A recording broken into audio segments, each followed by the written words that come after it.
अस्सलाम वालेकुम दोस्तों, मेरा नाम है फ़रहान और मैं लाया हूँ एक और अमेजिंग वीडियो आपके लिए, जिसमें मैं आपको बताऊंगा कि कैसे आप फ़िनलैंड में वीज़ा अप्लाई कर सकते हैं। उधर अप्लाई करने की वीज़ा कैटेगरीज़ कौन सी हैं और वीज़ा अप्लाई करने के डॉक्यूमेंट्स कौन कौन से चाहिए, प्लस उनकी प्रोसेसिंग फ़ीस और प्रोसेसिंग टाइम कितना है। और मैं ये भी बताऊंगा कि फ़िनलैंड में अप्लाई करने के बेनिफिट्स क्या हैं। तो बिना कोई वक्त ज़ाया किए आपको सीधी सीधी इन्फॉर्मेशन देता हूँ। तो सबसे पहले ये कि फ़िनलैंड जो है वो एक यूरोपियन कंट्री है और ये शेंजन कंट्रीज़ की लिस्ट में फॉल करता है, जिसमें 27 ममालिक हैं यूरोप के। उन चंद एक 27 ममालिक में से मशहूर ममालिक जो हैं वो उनमें Germany, France, Denmark, Austria, Poland, इस तरह के और भी 27 बेहतरीन मुल्क हैं।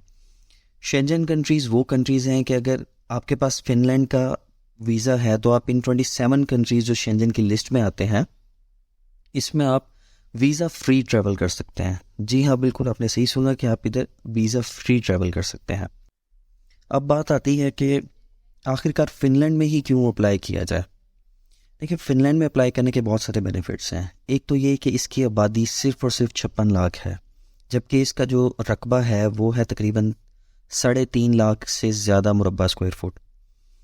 तो आबादी के लिहाज से इस मुल्क में बहुत सारी अपॉर्चुनिटीज़ हैं, क्योंकि कंपटीशन बहुत कम है। इंग्लिश लैंग्वेज को एक्सेप्टेबल समझते हैं, मतलब वहाँ के लोग इंग्लिश लैंग्वेज का जो रेट है वो बहुत ज़्यादा हाई है।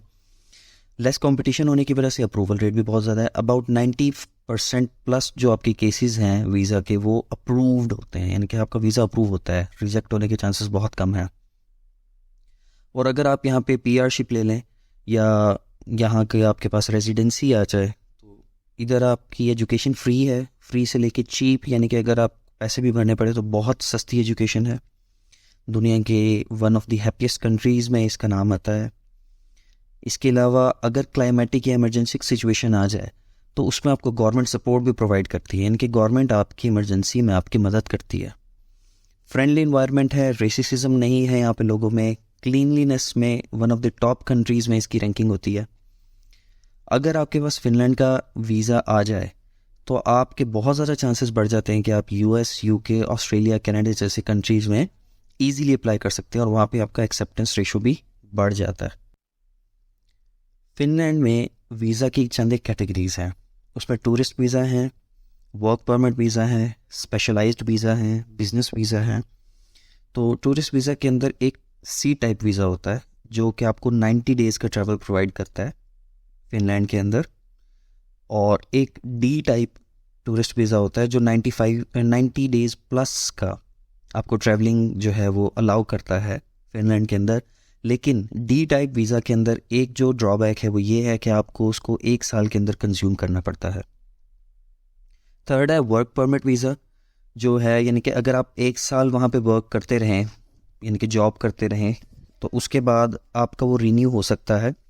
और अगर आप कंटिन्यूसली 5 साल वहाँ पे वर्क वीज़ा पे काम करते रहें तो उसके बाद आप यहाँ पे इजीली पीआरशिप के लिए अप्लाई कर सकते हैं।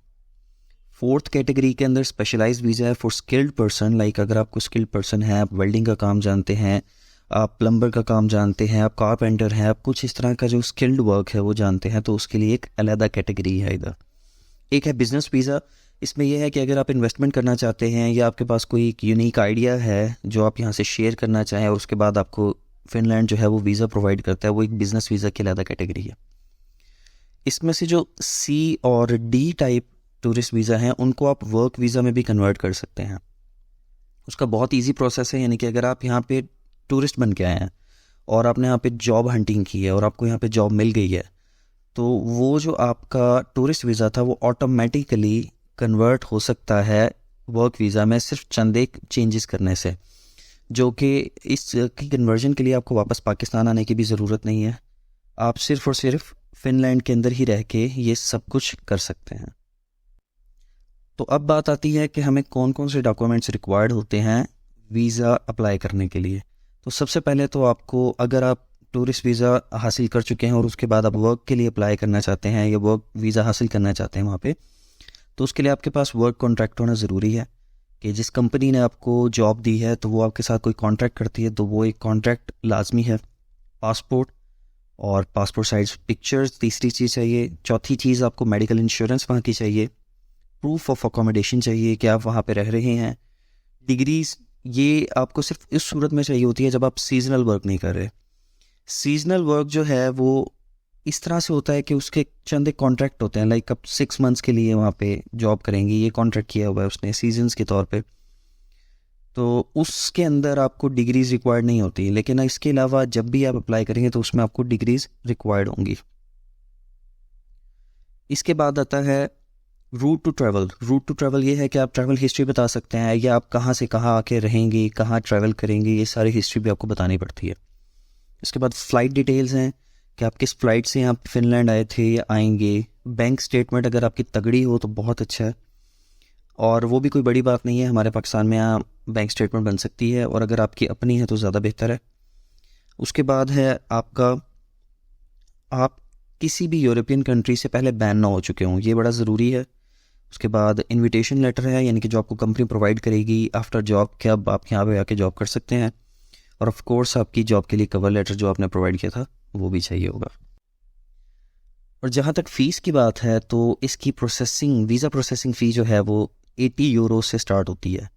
80 यूरोज़ आज पाकिस्तानी रेट कन्वर्ट करें तो तकरीबन 25,000 और कुछ रुपीज़ बनते हैं, जो कि मेरे लिहाज से ज़्यादा फ़ीस नहीं है। और इसका प्रोसेसिंग टाइम भी बहुत शॉर्ट है, यानी कि आपको 2 वीक्स के अंदर आपका प्रोसेसिंग टाइम तकरीबन दिया जाता है कि 2 वीक्स के अंदर आपकी प्रोसेसिंग स्टार्ट हो जाएगी वीज़ा की। तो ये एक ब्रीफ इंट्रोडक्शन था कि कैसे आप वीज़ा अप्लाई कर सकते हैं, कैटेगरीज़ कौन सी हैं, डॉक्यूमेंट्स क्या रिक्वायर्ड हैं, फ़ी और प्रोसेसिंग टाइम कितना लगता है। आई होप कि आपको वीडियो हेल्पफुल लगा होगा और अच्छा लगा होगा। लाइक और कमेंट करें, शेयर भी करें, और अगर आप नए हैं हमारे चैनल पे तो सब्सक्राइब भी करें। Thank you so much for watching.